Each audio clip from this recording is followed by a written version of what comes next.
Caros alunos e alunas, mais uma vez, né? Bom dia, boa tarde, boa noite. No momento que vocês estiverem assistindo essa gravação, hoje nós vamos dar sequência ao estudo de História do Brasil, República Oligárquica, e vamos falar das revoltas populares urbanas, a Revolta da Vacina e a Revolta da Chibata. Vamos rapidamente, então, começar com a questão da Revolta da Vacina. Tá? A Revolta da Vacina, ela se insere numa questão mais ampla, tá? Uma reforma urbana que é feita durante o governo Rodrigues Alves, aqui na cidade do Rio de Janeiro. A cidade do Rio de Janeiro era uma cidade colonial, de ruas bastante acanhadas, bastante estreitas. Era uma cidade onde graçavam diversas doenças endêmicas, a febre amarela, a peste bubônica, a varíola, tá? E o governo brasileiro, dentro do espírito de que república era a modernidade, enquanto a monarquia, o antigo regime, era o atraso, precisava, né, mostrar ou transformar a capital federal, né, o ponto de referência para o exterior da República Brasileira, bem, numa cidade civilizada, como se dizia na época. Né? E isso é uma questão que também outros países da América Latina estavam fazendo. Buenos Aires tinha acabado de terminar uma grande reforma urbana com a construção da Avenida 9 de Julho, com a construção de um novo porto, Porto Madeiro, tá? Uma iluminação elétrica no centro da cidade, enfim, uma série de novidades. E o próprio presidente da época no Brasil, Campos Salles, foi convidado para essa inauguração dessa nova Buenos Aires.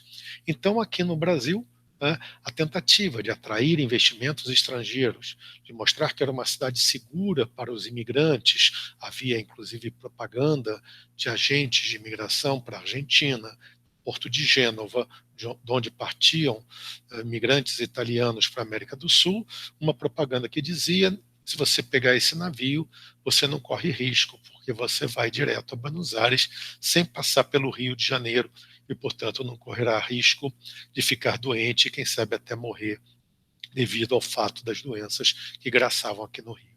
Então, no governo Rodrigues Alves, com recursos, né, em caixa, o governo federal, vindos lá da política de saneamento do Campos Salles, do fundo em Loan do governo Campos Salles, ele inicia então um projeto que se baseava em 3 aspectos.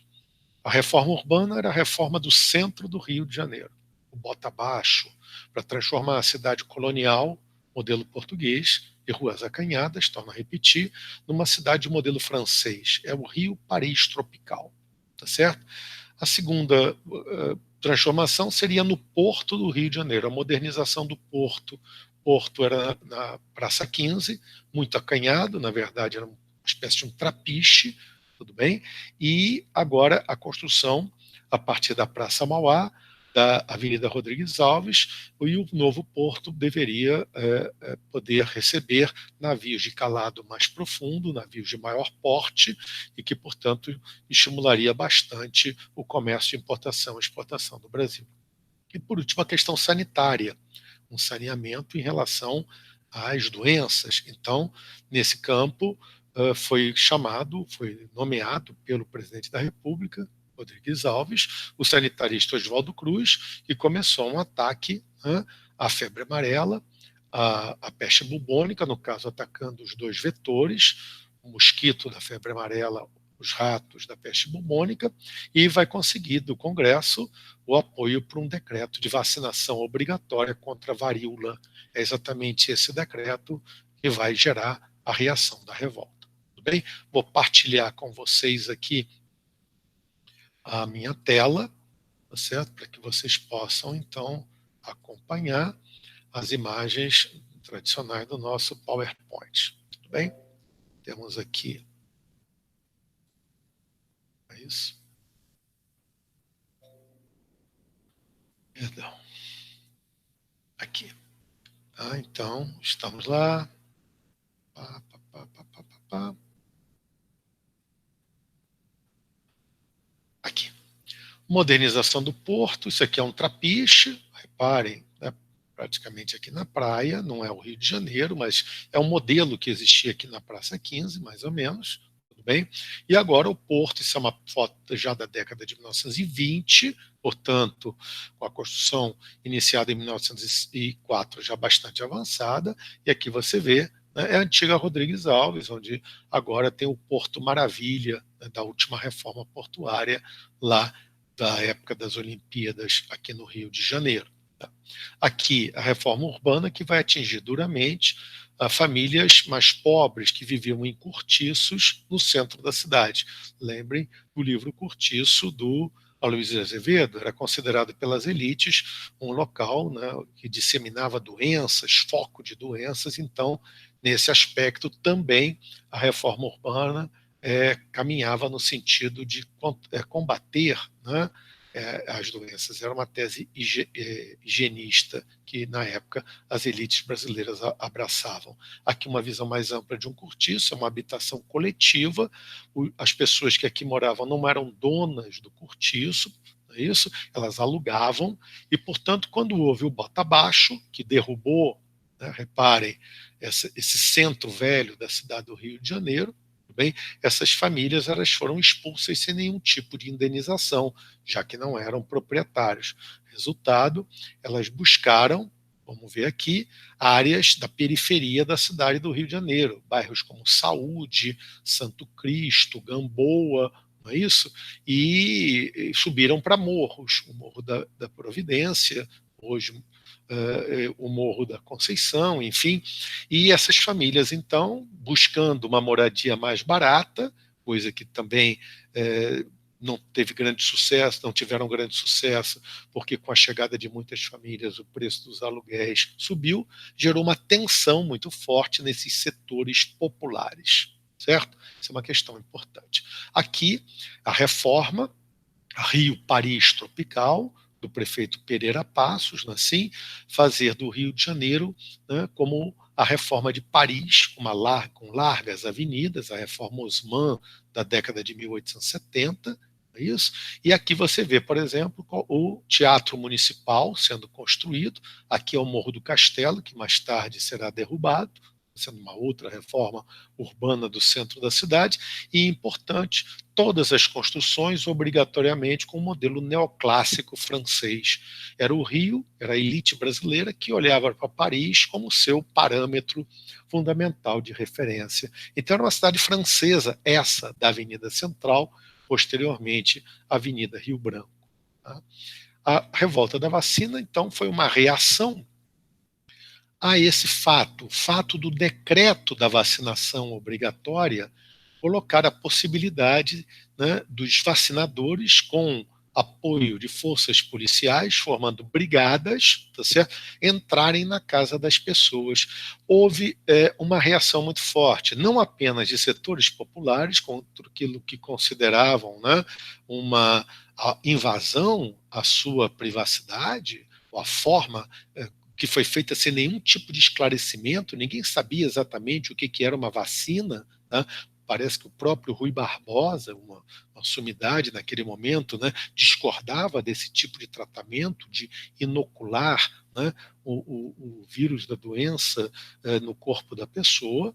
Isso ele, enfim, achava que era uma coisa sem sentido. Tudo bem? Então, de novo, entramos no campo de uma contraposição entre política e ciência. Tá? Um político chamado Lauro Sodré iniciou uma intensa campanha contra o decreto da vacinação obrigatória, gerando, né, um sentimento popular de que aquilo era realmente uma ameaça. Eu torno a colocar que não houve nenhuma campanha de esclarecimento para a população do que era a vacina. As pessoas não sabiam o que era. Tá? E, portanto, reagem, né, por medo, reagem até mesmo contra o fato de que as suas casas seriam, né, alvo de invasão, se fosse necessário a força, e que as mulheres, as meninas poderiam, né, ser vacinadas, né, sendo tocadas pelos vacinadores, o que também na época não era considerado algo que fosse aceitável.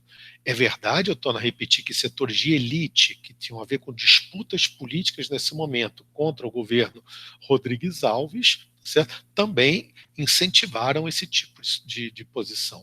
Houve também revolta militar, a escola militar, né, da Praia Vermelha, tá? Houve um movimento que tentou chegar, inclusive, ao Palácio do Catete. Essa revolta ocorreu no mês de novembro de 1904, tanto a popular quanto a militar. Como resultado de toda essa movimentação, mais ou menos entre o dia 10 de novembro e o dia 16 de novembro, foi quando a, a revolta ganhou seu corpo maior, né? Na Gamboa, inclusive, a figura de um negro, que era o líder do movimento, apelidado de Pata Negra, né? Ganhou uma dimensão muito grande nos setores populares, mas, no final das contas, o governo, né, declarou o estado de sítio para conter a revolta, mas, ao mesmo tempo, revogou o decreto da vacinação obrigatória.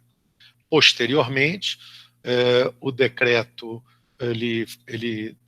quer dizer, houve uma campanha de esclarecimento do que era a vacina e a população, então, vacinou-se, né, com tranquilidade. Tudo bem? Então, a questão da informação que as elites devem dar à população, esse é o papel das elites, já que elas são o setor esclarecido da sociedade, ao não se cumprir naquele momento, gerou toda essa reação. Tudo bem? Aqui uma foto, né, de uma barricada no bairro da Gamboa, certo? Onde o movimento foi muito forte. Aqui no centro da cidade, né, colocar os bondes, né, virar os bondes, quebrar lampiões, foi uma prática dos revoltosos. Aqui charges, não é isso? Que criticam a figura do Oswaldo Cruz, isso que teria uma tara pela vacinação, etc. e tal, tá? E as pessoas jogando tudo contra a brigada de vacinadores. Tá? Agora, a revolta da Chibata foi uma revolta em 1910, governo Hermes da Fonseca, de marinheiros da Marinha de Guerra do Brasil contra castigos corporais na Marinha. Quando a República foi proclamada, um dos primeiros decretos do governo provisório foi abolir castigos corporais na Marinha de Guerra. Tá? A Marinha de Guerra, tradicionalmente no mundo, os oficiais usavam os castigos corporais para manter a ordem no navio, já que os marinheiros normalmente eram ligados a classes subalternas e muitas vezes recrutados nas prisões. Em várias partes do mundo, você podia, condenado à prisão, trocar a condenação da prisão para entrar na Marinha, tá certo? E os castigos corporais eram uma realidade. Aos poucos, as marinhas de guerra vinham acabando com essa prática. No Brasil, em 1890, o governo provisório fez um decreto extinguindo, houve uma forte reação da oficialidade da Marinha brasileira e esse decreto foi revogado. Tudo bem? Agora, os marinheiros, em 1910, eles fazem um movimento contra esses castigos corporais, tá certo? Contra as chibatadas, portanto, e também por melhoria de condições de vida no navio, pela melhoria da alimentação no navio, pelo direito de casar, marinheiros não podiam casar, e vocês veem aqui nessa foto que os marinheiros basicamente eram negros ou claramente de setores, né, digamos que não faziam parte da elite brasileira.